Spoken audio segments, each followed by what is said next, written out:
11 de la mañana, lunes 10 de la noche, Mesa de Debate.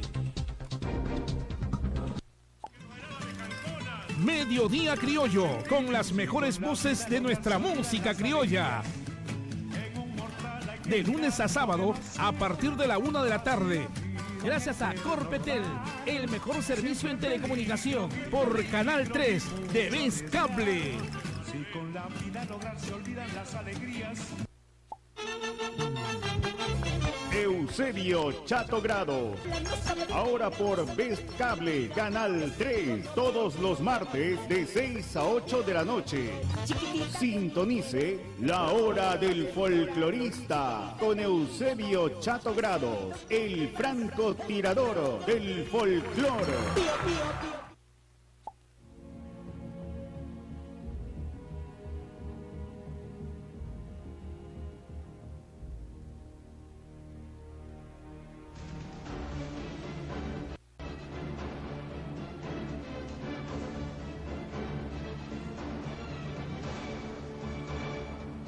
Sí, boxeo por Vez Cable, Canal 3, las mejores peleas de todos los tiempos, comentarios y la historia del boxeo.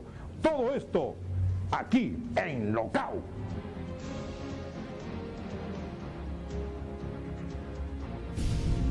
Vez Cable, pensando en ti.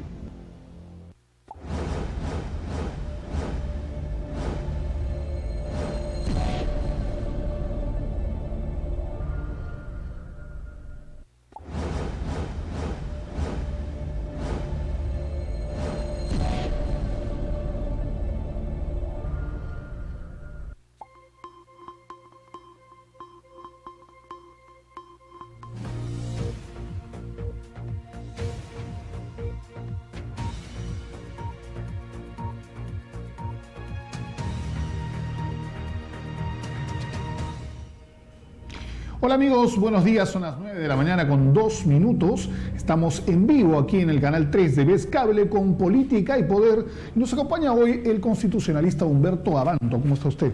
¿Cómo estás tú? Si nos podemos tutear, ¿cómo no? Nos conocemos mucho tiempo. Enfrentados, mirando, observando una circunstancia que en algún momento tenía que ocurrir y que en algún momento tenía que suceder, y tiene que ver con un pequeño descenso de parte del gobierno del presidente Pedro Pablo Kuczynski, o de la figura presidencial de Pedro Pablo Kuczynski, ante unas encuestas de Ipsos y El Comercio, el diario El Comercio. Las vamos a hablar en solamente unos segundos. Estamos preparando una claqueta sobre eso para que sea mucho más claro y mucho más simple de entender qué es lo que está pasando. Pero antes conversemos con Humberto Abanto acerca de algunas cosas. Al parecer, en los últimos días han renunciado 3 asesores o consejeros presidenciales, o ex asesores: Jorge Villacorta, José Laván, y evidentemente Carlos Moreno, por el caso del CIS. ¿Cuál es la primera reflexión ante estas renuncias? Estamos ante el primer PPK Gate, estamos ante una circunstancia previsible. ¿Esto es culpa del presidente, culpa de su gobierno, culpa de las circunstancias? ¿Cómo lo califica? Si seguimos el discurso de Marisol Pérez Tello, creo que podríamos decir que PPK no sabe escoger el arroz. Por los gorgojos. Porque tenemos gorgojos que cobran cupos y tenemos gorgojos que tratan de armar negociazos. Negociazos, ¿no? Tremendo. Entonces, el primer punto que viene aquí es comenzar a preguntarse cuál es el criterio del presidente para escoger a sus colaboradores. O cuál fue el criterio que tuvo en algún momento para escogerlos. Que tiene hasta el momento. Sí, por si acaso, el caso de Carlos Moreno ha sido ampliamente difundido. Hay unos audios que han sido revelados donde al parecer él está tratando de conseguir y hacer negociados o negociazos vinculados con la salud y con la iglesia, ¿no es cierto? Gracias. Por otro lado, están los señores Jorge Villacorta, es una persona que ha sido muchas veces relacionada, vista con el presidente Pedro Pablo Kuczynski, y con el señor José Laván. ¿Qué es lo que ha pasado? Muy bien, 2 funcionarios, el señor Villacorta y el señor Laván, han tenido que renunciar ante las últimas denuncias de cobro de cupos, como decía Humberto, durante la campaña electoral. ¿Qué serán estos cupos electorales? ¿Cómo se habrán desarrollado? No lo sabemos todavía. Me imagino que ya se revelarán entre estos días o en estas horas ¿Qué es lo que perdí? ¿Qué es lo que ha pasado? Laván se desempeñaba como asesor técnico en asuntos regionales y municipales y parece que cobraba cupos a candidatos al Congreso durante las últimas elecciones. ¿Quién le dio autorización para eso? No lo sé. Mientras que Vida Corta, para terminar, ha dicho que si Marisol Pérez Tello quiere hablar de limpiar los gorgojos del arroz político, tendría que empezar por el PPC, ya que Carlos Moreno, el que está relacionado con el escándalo del CIS, viene precisamente de ese partido. ¿Es común, es normal cobrar cupos a un candidato al Congreso para que postule al Parlamento? Lamentablemente en estos tiempos de la antipolítica es lo normal, porque no se forman partidos políticos, se forman clubes electorales. Y estos clubes electorales venden cupos, y todo esto tiene que ver con una reforma que tiene que hacerse, que es urgente, que es la reforma política. O sea, mientras no tengamos partidos de verdad y lo que tengamos sean logos a través de los cuales se unen personas alrededor de una persona determinada, y el voto preferencial siga siendo una válvula de destrucción de la democracia, nosotros vamos a tener el mismo problema. Todo eso no va a cambiar. Aquí hay que recordar la frase de Einstein: si quieres resultados distintos, no hagas siempre lo mismo. Exactamente. En la época en la que estás relacionado, vinculado con el APRA, ¿existía esto? No, el partido aprista ha tenido otra historia, ha tenido otra me forma, imagino que otro rumbo de... No sé, otra forma de manejar cómo distribuye sus cupos en el Parlamento, Congreso, diputados o lo que sea. Nosotros, el Partido Aprista es el partido más grande y mejor organizado de la historia del Perú. Entonces era un partido en el que las bases iban escogiendo sus candidatos y formaban unos liderazgos locales. O sea, todo partía por las bases. Las bases iban decidiendo. Aparecían figuras y estas figuras atraían a la base, generaban una corriente y terminaban representadas. ¿Por qué se perdió eso? ¿O en el Partido Aprista se sigue manteniendo esa idea? Tibiamente, levemente. Yo estoy muy contento con lo que estoy viendo en este proceso de renovación en el APRA. ¿Tú ya no estás vinculado al APRA, no? Yo soy ideológicamente un ayista, pero no estoy en la militancia partidaria. Entiendo. Entonces el punto aquí es que sí veo con entusiasmo que haya 5 candidatos a la Secretaría General. Veo con entusiasmo que además los dos más importantes, Enrique Cornejo y Renzo Ibáñez, representan una corriente renovadora. Es para mí importante ver que un hombre de 60 años como Enrique postule la renovación y junto con él un joven de 33 años como Renzo Ibáñez, que ha concitado una gran expectativa en él. Sí. ¿Y Sumaeta? Sumaeta, bueno, digamos, difícilmente podría ser un hombre que tiene 25 o 30 años en el Congreso una carta renovadora, ¿no? Entiendo. ¿Quiénes son los otros dos? Los otros dos están Nidia Vilches, que representaría un poco el statu quo, y estaba también por ahí corriendo Manuel García Torres, que acaba de incorporarse a las huestes de Cornejo. Bueno, eso hemos desviado un poquito del tema, pero quería ejemplificar de alguna manera esto de los cupos electorales. Ahora, no porque sea una costumbre pedirle dinero a cambio de entrar en la lista congresal tiene que ser necesariamente bueno. No, pero eso no es que la política no es eso. La política es una acción de servicio a la colectividad, aunque parezca absurdo o suene naif o suene muy inocente. Pero eso es lo que hacían grandes hombres en el país. O sea, si uno se pone a pensar en Víctor Andrés Belaúnde, si uno se pone a pensar en Aya de la Torre, en Sánchez, en Cox, en el propio Bedoya Reyes, en Mario Polar, era gente exitosa que iba a la política a dar. Ahora vienen aquí logreros que ponen un poco de plata para sacarse la lotería electoral. ¿En cuál de esos espacios entra, por ejemplo, Víctor Andrés García Belaúnde o, por ejemplo, Antero Flores Arao? Son hombres de partido, ¿no? En el caso de Antero, un extraordinario pepecista que finalmente ha abierto su propio camino en su propio partido, pero que es gente que ha ido a hacer es un comunicador muy especial, muy combativo. Así es, ¿no? Pero muy combativo, a veces se equivoca, da por muertos a los vivos, pero el asunto es que está ahí, o multiplica más, pero está allí, allí, es un hombre de partido, ¿no? Ahora, ¿se puede hablar de una crisis gubernamental? ¿Se puede hablar de una crisis de gobierno o esto no llega a serlo? Bueno, yo lo que espero es que el gobierno de PPK no esté dando lo que yo temo. Creo que el gobierno de PPK presenta síntomas de progeria, presenta síntomas de envejecimiento prematuro. Claro. Porque no puede ser que a menos de 60 días de haber asumido el poder tengamos 2 crisis distintas de protocorrupción, porque no es corrupción propiamente dicha, sino es el embrión de cadenas de corrupción. Una especie de inicio de un cancercito, ¿no? Claro, o sea, ha dado positivo para células neoplásicas políticas, habría que decir, ¿no? Claro. Entonces ese es el problema. Pero difícil saberlo si es que Difícil saber si es que, repito, esto es una práctica común o esto ocurrió simplemente con ellos y por eso han renunciado o se han visto obligados a renunciar o los han renunciado. Y en el caso de Moreno yo creo que es algo absolutamente tangible y penoso, ¿no?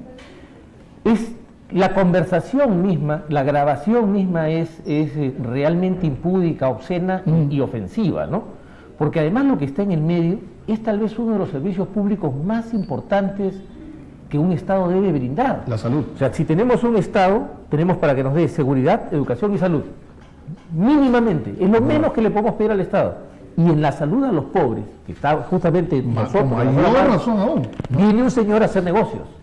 Viene a hacer una plata que tú nunca has visto, dice además, ¿no? Claro. Entonces te vas a morir, hermano. O sea, habla, pues, ¿qué? De una pirámide de claro. Dinero. Entonces uno comienza a preguntarse qué es lo que está trayendo este modelo de antipolítica, porque lo que tiene que verse es el fondo. Hay una destrucción de la política que viene inclusive desde la misma prensa, Álamo, y eso hay que ser claro. Explícame. La prensa demuele a los partidos políticos y luego dice, no hay partidos en el Perú. Ya, entiendo. ¿No? Sí, Constantemente destruye, golpea, maltrata, deja y multiplica acusaciones sin fundamento. Ahora, el Congreso como que ayuda a eso también. Pero ellos son el fruto de la antipolítica. O sea, si ustedes ven, en el Perú casi no hay reelección congresal. Solo se reeligen los de los partidos políticos históricos. Sí, ¿no? Los que desaparecen son estas aluviones que trae cada elección. No sé, las suciedades de cada gobierno. 90% de los congresistas no se reeligen y ese 90% son los nuevos que aparecen en estos movimientos de este tipo. Miren ustedes, por ejemplo, de los 40 y tantos congresistas del Partido Nacionalista, ¿cuántos quedan hoy? Ninguno. De diferentes partidos que participaron es cierto, ni siquiera una persona como Daniela Bogatás, que parecía que tenía cierta firmeza política para algunas cosas. U Otárola, que era un entusiasta partidario de lustrarle los zapatos al comandante, ¿no? Es verdad. Sí. No hay. Siguiendo el ejemplo de Alejandro Toledo cuando estaba muy joven. Y entonces algo se pudre, pues, ¿no? No, es que se pudre el problema. O sea, en 1978, y esto lo advirtió Aya de la Torre, cuando los militares convocan a la Asamblea Constituyente e imponen el voto preferencial, Aya de la Torre advirtió que esta era la simiente de la destrucción de los partidos políticos. ¿Por qué? Porque Aya de la Torre sintió que yo elija al señor tal y a la señora tal como mis representantes personales, iba esto a destruir los partidos. Porque era ¿los iba a personalizar?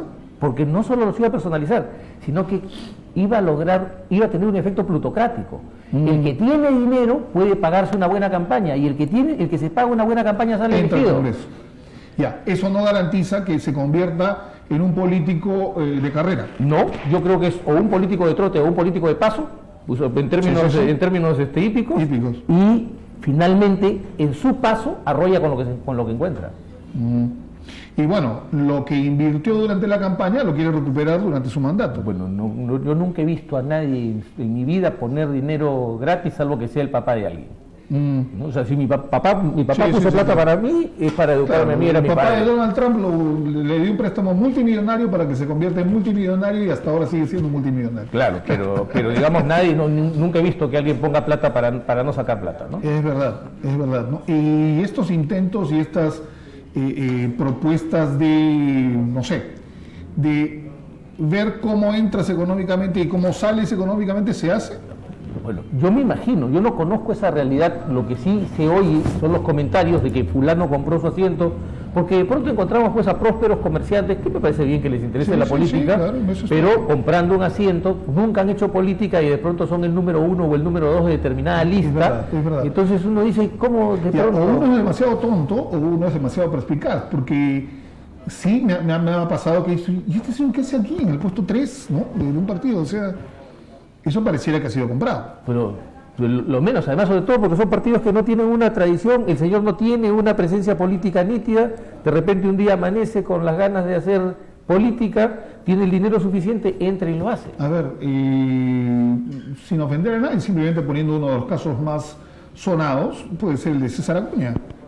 Un ejemplo. Un ejemplo, ¿no? Gran empresario, muy exitoso, consiguiendo títulos universitarios con muy buen copy-paste en la computadora, pero que decide entrar en la política y de pronto se convierte en un candidato presidencial y encima la gente lo sigue porque es un tipo de emprendedor y exitoso. Así es, además se parece a todos nosotros, ¿no? O sea, si uno ve a César Antonio no se siente más cercano a él. Claro. Entonces, pero encuentra de pronto que no hay más que un proyecto personal, y ese es otro tema grave. La desaparición de las ideas ha hecho que la gente siga personas. Ya, muy bien, eso de la desaparición de las ideas me parece interesante.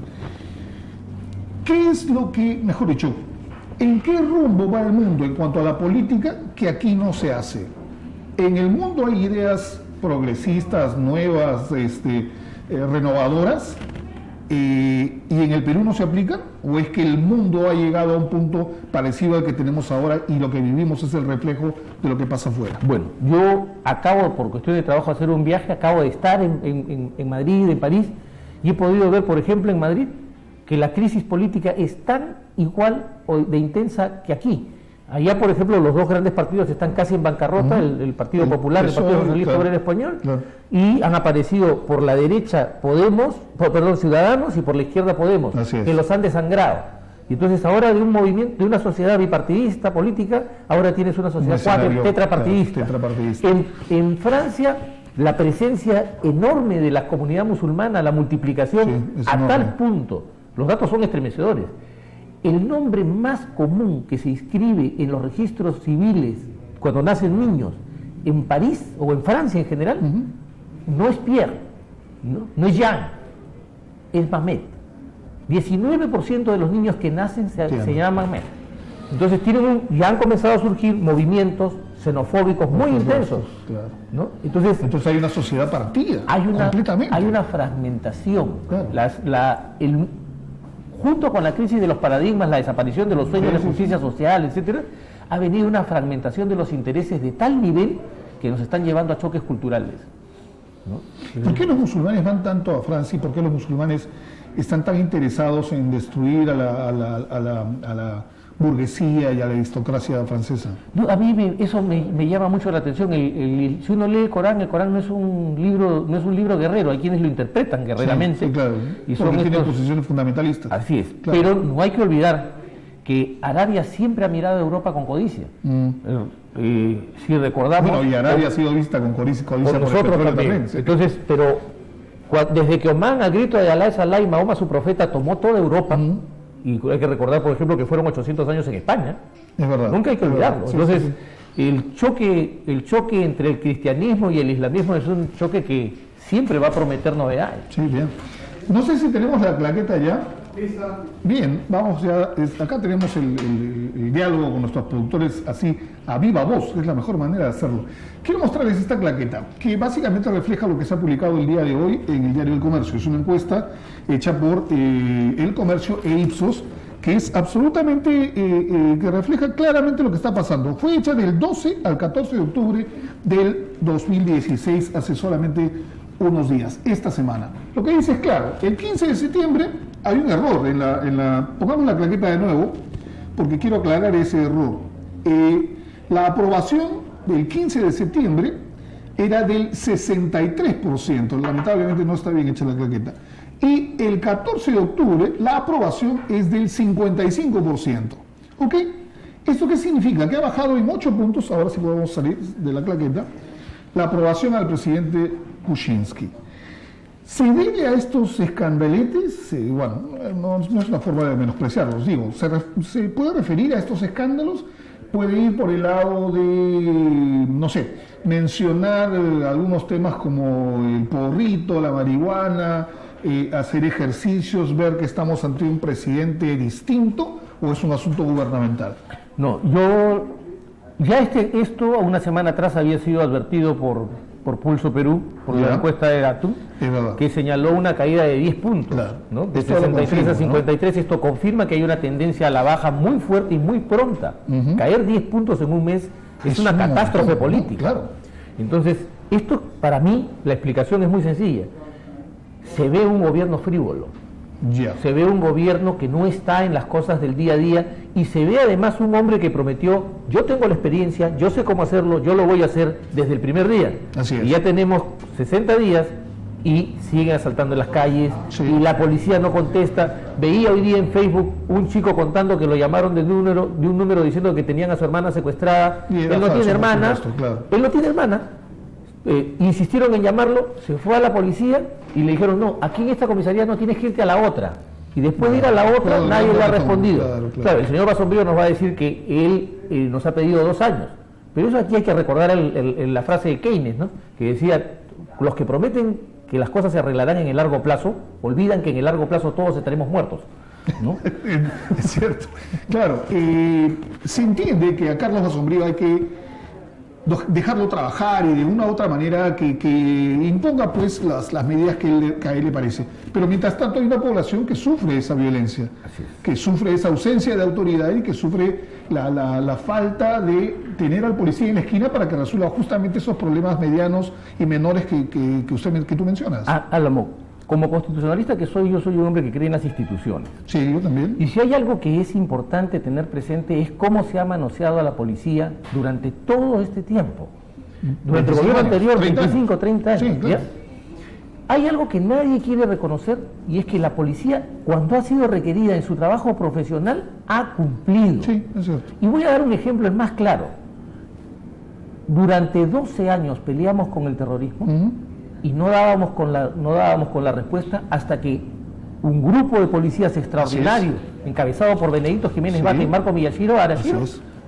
formaron el GEI con el auspicio del entonces ministro Mantilla, y en menos de 4 meses, para que veas el efecto, porque en junio casi se captura, en junio del 90, y tú lo sabes, Sí, casi se captura a Ibrahim Guzmán en la casa de Boulevard. En enero del 91 también en Chacarilla. En Chacarilla. Y finalmente en septiembre del 92 se logró la captura Entonces, completa. cuando la policía se le deja hacer su trabajo profesionalmente y no aparecen ministros que tratan de poner áulicos o payasos que hacen el ra, ra, ra, que Claro, creen que claro, eso hace efecto, entonces la policía da respuestas.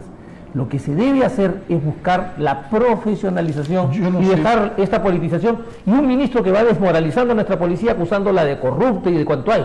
Sí hay malos policías, pero también hay buenos policías. Sin duda. Entonces, desacreditar a la digamos, policía es muy mala receta. Sí, sin embargo yo no sé si esta acusación de que existía un comando paramilitar dentro de la policía fue motivada por Basombrío, no necesariamente. Me parece que fue motivada por la prensa, me parece que se desarticuló de alguna u otra manera. Yo lo veía más bien a Basombrío fastidiado con ese tema, pero bueno, eso es otro tema. Pero de lo alguna manera. repitió. Y tú sabes Sí, en comunicación sí, sí. que las Sí, malas sí. noticias no se repiten porque tienden a Porque tienden desmoralizar.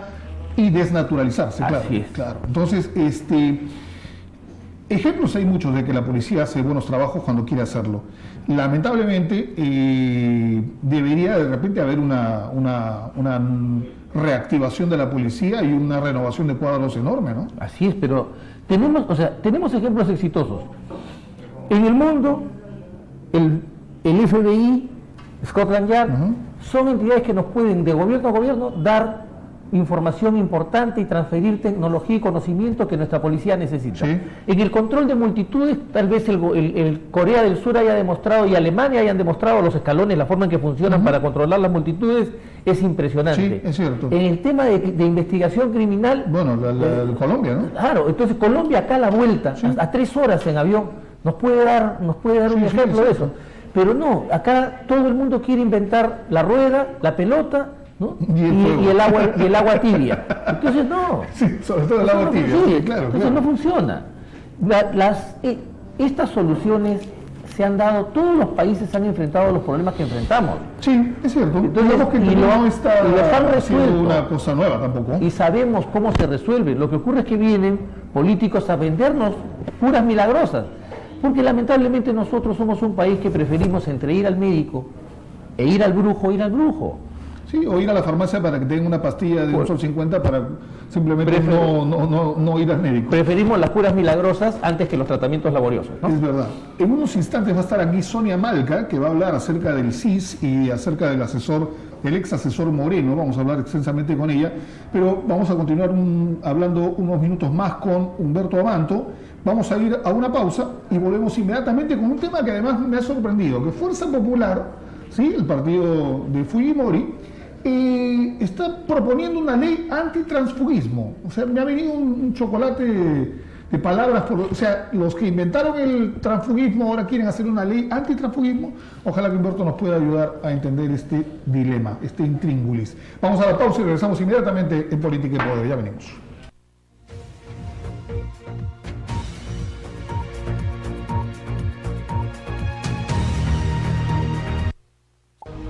El cable para todos. Amigo abonado, paga tu mensualidad de la manera más simple y económica a través de Banco de Crédito BCP. Lo puedes hacer también en el Interbank, o si no también en el Banco Continental BBVA. Y por supuesto en agentes autorizados. Y si tú quieres para mayor facilidad, a través del Internet. Best Cable piensa en ti.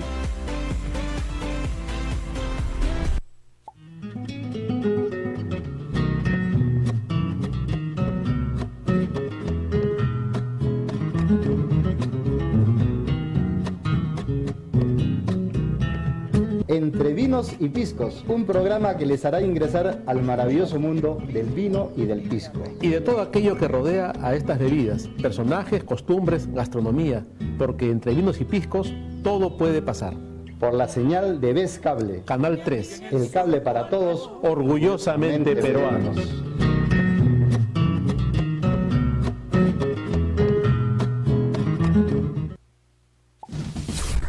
Best Cable, el cable para todos, orgullosamente peruanos. Te ofrece más de 90 canales a tu disposición. Canales deportivos, musicales, culturales, dibujos, series, películas. Estamos por el norte hasta Ancón, por el sur hasta Pucusana. No pierdas tiempo, afíliate ya. Best Cable, la mejor señal en cable.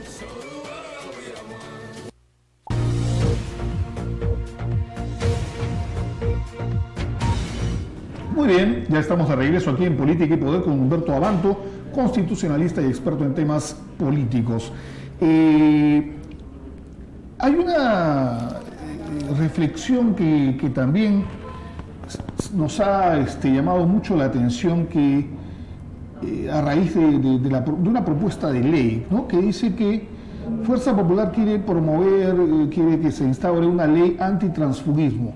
¿Por qué no escuchamos algunas opiniones? Sí, por favor. Y inmediatamente lo comentamos? ¿Te parece? Adelante con el video, por favor. Por 70 votos a favor y 36 en contra, el Pleno del Congreso de la República aprobó este último jueves la resolución legislativa contra el fraccionamiento de las bancadas parlamentarias llamada Ley contra el Transfugismo. La presente norma señala que si un congresista decide retirarse o es expulsado de su bancada, no podrá formar un nuevo grupo parlamentario ni integrar otro. Esta iniciativa fue impulsada por Fuerza Popular y criticada por congresistas de otras bancadas. Acá, si los afiliados, los congresistas de determinada bancada, los debe unir una ideología, la mística, el comportamiento de proyectos de ley en favor del pueblo, no leyes que los encadenen. De verdad, para mí, esto no tiene ningún sentido. Más allá de si uno sale o no por discrepancias internas, yo creo que detrás el gran objetivo es justamente el fortalecimiento de los partidos políticos, cosa que se ha demorado desde los 90s en hacer que esto surja nuevamente. Toda medida nueva obviamente genera controversias, es algo natural. Lo que se busca es que casualmente, como el título muy bien lo dice, que no se fragmenten los grupos en el Congreso. Empiezan 5 partidos y acaban 12 o 12 grupos en el Parlamento. Por su parte, la congresista Jenny Vilcatoma, quien renunció a Fuerza Popular tras rechazar someterse a un proceso disciplinario, manifestó su desacuerdo con la ley del transfugismo que viene siendo discutida en el Parlamento. Expulsados o que renuncian a partir del día siguiente de la aprobación de la ley. En mi caso, esa ley no me afectaría. Sin embargo, yo llamo la atención de todos los congresistas de manera urgente, evaluar cuáles son los alcances de esta ley de transfugismo, por cuanto en su componente no especifica cuáles serían esas causales por las cuales un congresista pueda ser expulsado o cuáles podrían ser esas causales que se puedan contemplar cuando un congresista decide renunciar. La libertad de pensamiento, la libertad de expresión son derechos por los que se han luchado durante toda la historia. Entonces, en esta circunstancia, con esta